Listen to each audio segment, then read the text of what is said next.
Welcome back. In this video, I'd like to talk about inequalities of race and ethnicity. Let's start with a few definitions. The U.S. Census Bureau defines race as a person's self-identification with one or more social groups. An individual can report as white, Black or African American, Asian, American Indian and Alaska Native, Native Hawaiian, and other Pacific Islander, or some other race. In other words, race is a socially constructed category composed of people who share biologically transmitted traits that members of a society consider important. Ethnicity refers to a shared cultural heritage. Pan-ethnic group or pan-ethnicity refers to the development of solidarity among ethnic subgroups.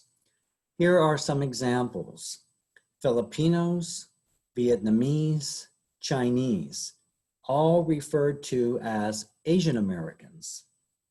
Another example: Colombians, Puerto Ricans, Dominicans, Cubans, all referred to as Latin or Hispanic Americans.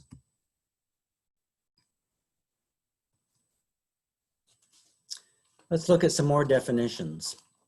Prejudice and/or discrimination based on race is called racism. Prejudice and/or discrimination based on ethnicity is also called racism and/or ethnic discrimination. Let's take a look at race and ethnicity in the U.S. We'll start with Native Americans. Native Americans include a variety of groups including Aztec, Inca, Aleuts, Cherokee, Sioux, and Mohawks.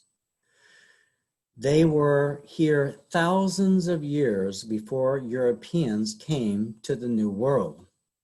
Native Americans make up about 1% of the total U.S. population. Their median family income is about $46,000 per year, while the median income of all groups in the U.S. is $71,000 per year. About 27% of Native Americans live in poverty, and this is the group that is most likely to live in poverty in the United States. African Americans. Many were brought to the New World as slaves. About 14% of the total U.S. population identifies as African American. The median family income is about $46,000 per year. Again, keep in mind that the average for all families in the U.S. is $71,000. About 24% of African Americans live in poverty. Many have faced years of racism in the U.S., including today. Black males are highly overrepresented in the criminal justice system. They face ongoing harassment by police officials. The Black Lives Matter movement is very important to bringing awareness to the prejudice and discrimination that Black people continue to face in our society. Asian Americans. About 6% of the population identify as Asian Americans. They are the fastest growing racial group in the U.S. Roughly 1/3 of all Asians that live in the U.S. live in the state of California. Asian Americans are often called the model minority because of their educational and economic achievements. The median family income for Asian Americans is $91,000. Again, keep in mind that for all families in the U.S., it's $71,000. About 11% of Asian Americans live in poverty, And this is the group that is most likely to marry someone outside of their own race. Hispanic Latino-Americans. Both terms are used interchangeably.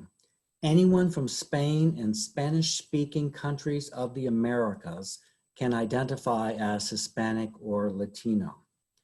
This group makes up about 18% of the US population. It is the largest racial or ethnic group within the US. The median family income is $47,000. Yet again, consider that the overall median income is $71,000.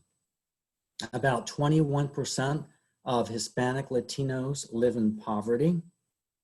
Okay? Something that's unique to this particular group is the Spanish language.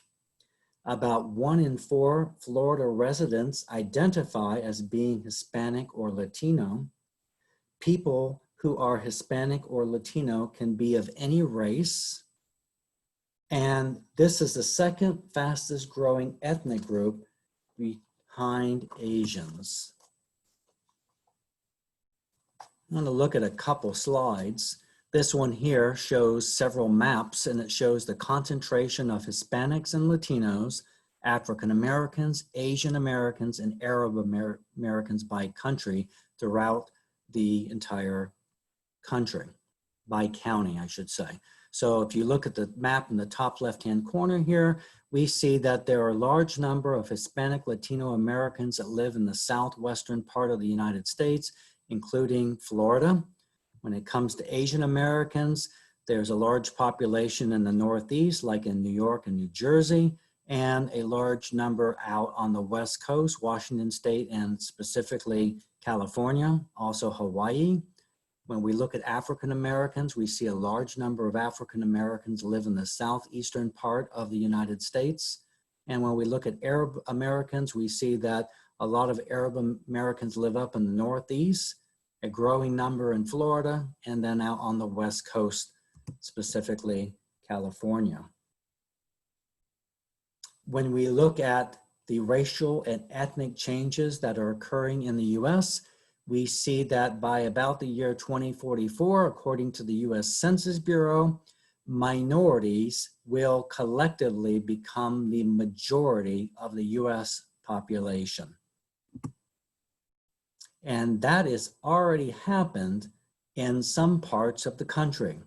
And so this is looking at where does the minority majority already exist.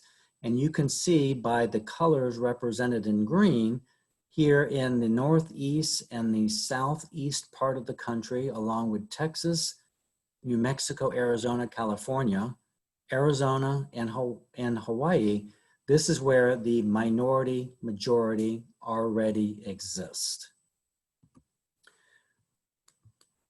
All right, thank you so much for joining me, and I will see you again. Bye-bye.